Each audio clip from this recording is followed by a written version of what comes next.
Hello, everyone. My name's Gareth Ford Williams, and I'd like to welcome you to my session.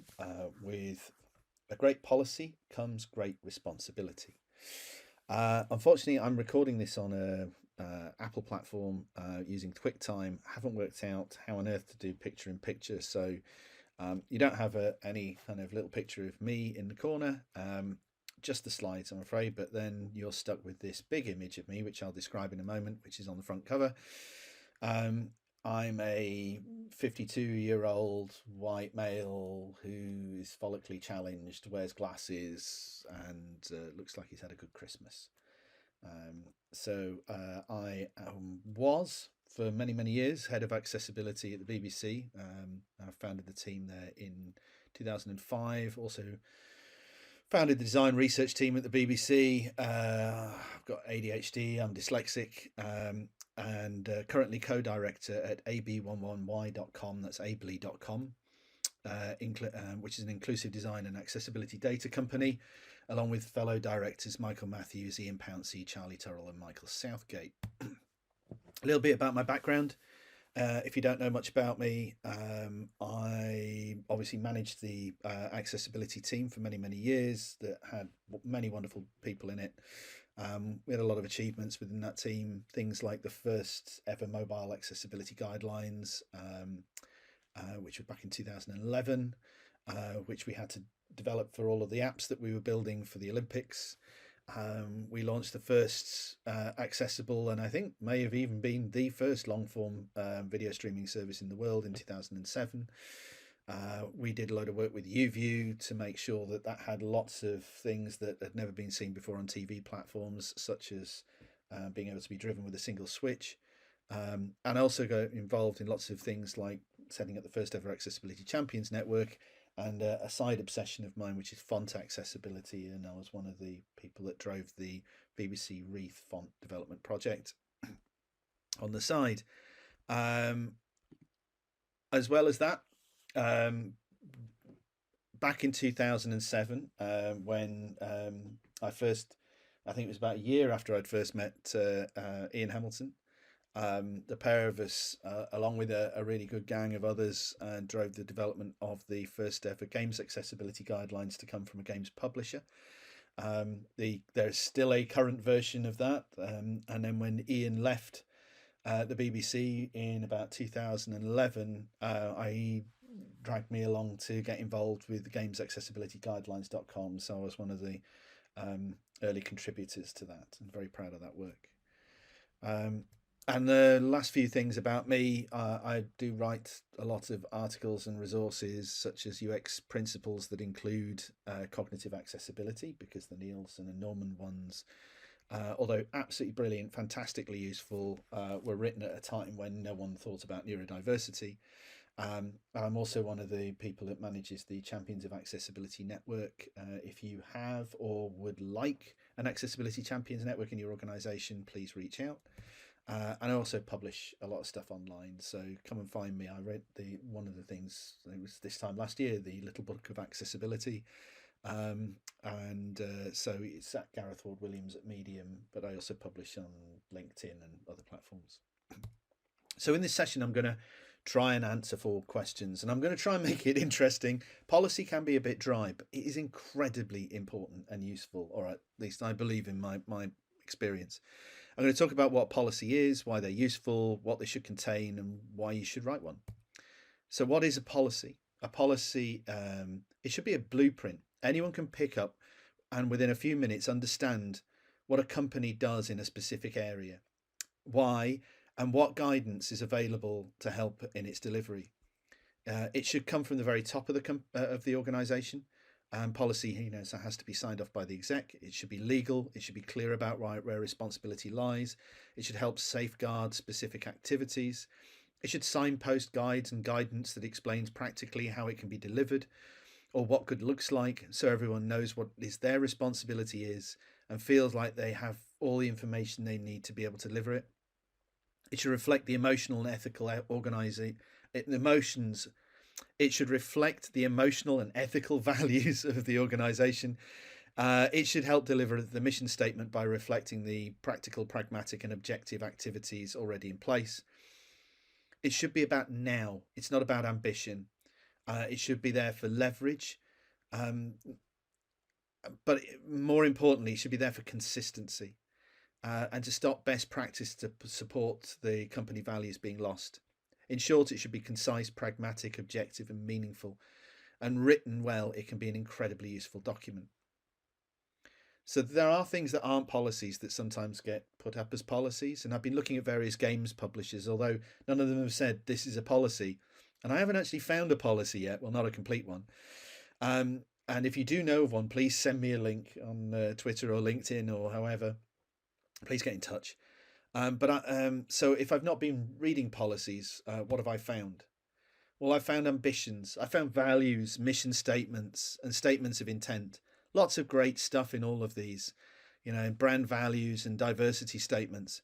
And they're all great anchor points for a policy discussion.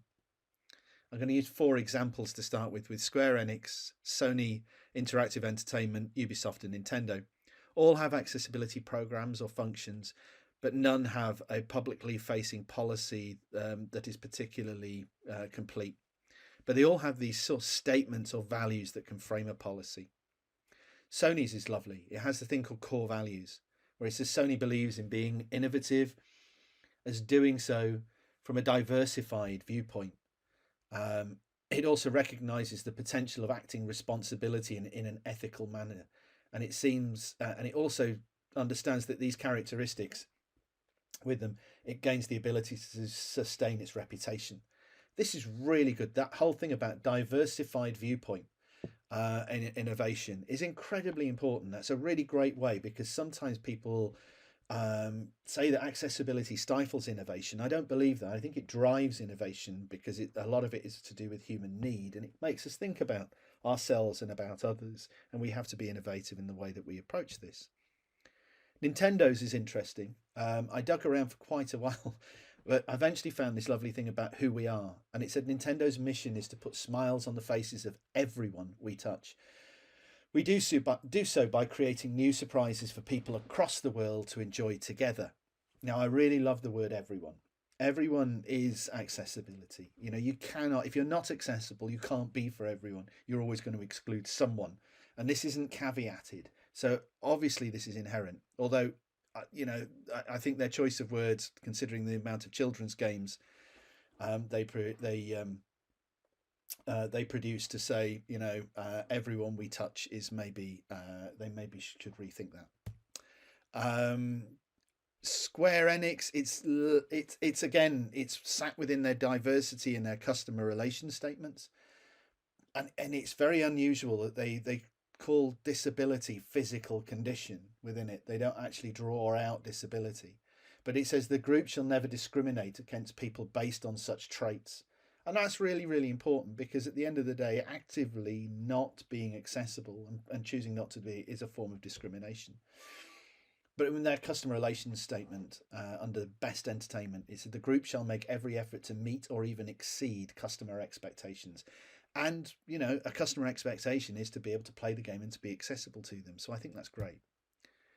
Ubisoft have probably got the most comprehensive that I found. And there's a lot of stuff to read within there, and it's really good, and it's got some really good sort of shape to it. But there's a bit that calls accessibility for everyone, so it's very, very direct. And it says whether you're a beginner or an experienced gamer, Ubisoft's video games can be adapted to your personal abilities. When launching a game, the settings menus will allow players to select the difficulty controls, visual and sound specifications to suit their need. And I really like that, because it calls out the specificity of the activities that they want to do to be accessible. And that's starting to become policy, and that's very good. So why are policies useful? Policies have 2 purposes. They are a form of safe point, and they are a simple blueprint for what the accessibility function does in any organisation. It's a living document. So if you leave tomorrow and you're an accessibility manager and you leave an organisation tomorrow, the whole accessibility effort will not be lost. The company can look at the policy it is committed to and rebuild the function from scratch quickly and effectively, and that means it does not lose trust from its audience or damage its brand.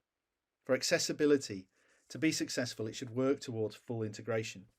Accessibility takes investment during that process, and there is a single point of failure in any organisation, which is the team that manages it. So the policy means that whatever happens, nothing is lost and the work can continue. And the accessibility program that you are building will never be defeated, which also does not tie you to the organisation anyway. So as such, policies are mutually beneficial to organisations, players, and careers. What should they contain? There should be three aspects to a good policy. The first, it should help anyone, externally or internally, find their way around the who, what, where, when, and why of accessibility in that organisation. Both function and process should be explained at a high level. Secondly, it should list all the mini games of accessibility, which are the specific activities and who is responsible for them.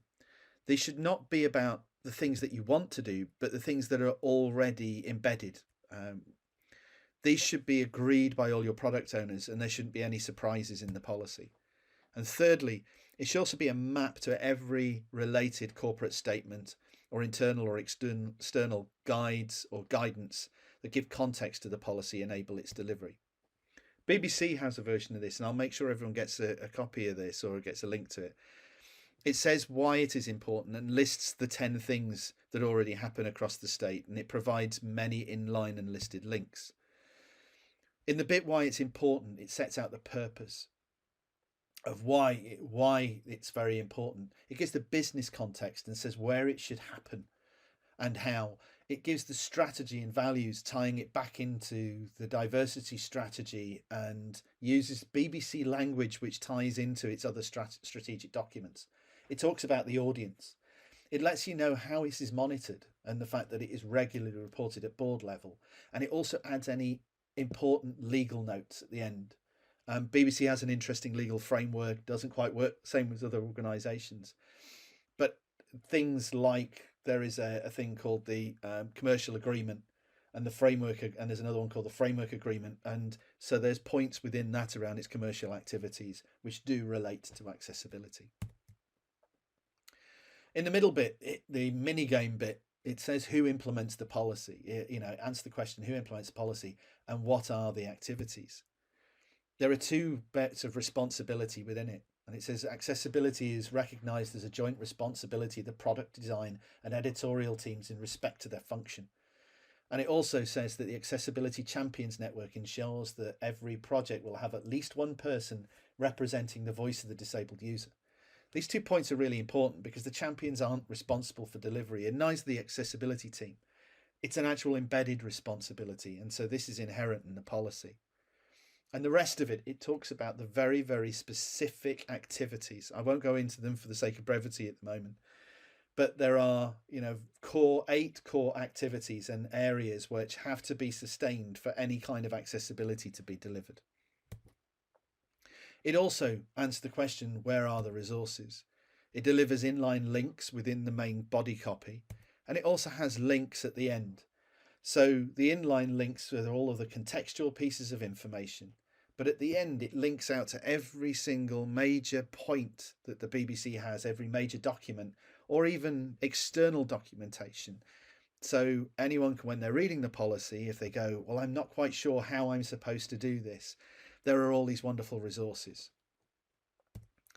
So in the end, I think if you're going to write a policy, there are 3 things that you need to consider and remember. You need to make sure it captures key ongoing activity. Policy is about now, and it's about protecting what you do. Secondly, tie it back to brand, back to the mission statements, back to the diversity objectives of the organisation, back to what it says about itself in terms of community and engagement. And lastly, make sure that it's useful. Make sure it's a place where you can go and it links to all the guides and guidance. And so if it is someone's responsibility to deliver it or to understand it, they know what to expect as far as its delivery is concerned. Thank you very, very much for if you have stayed awake all the way through it. My name is Gareth again, and you can find me at GarethFW on Twitter. And I'm looking forward to your questions. Thank you very much.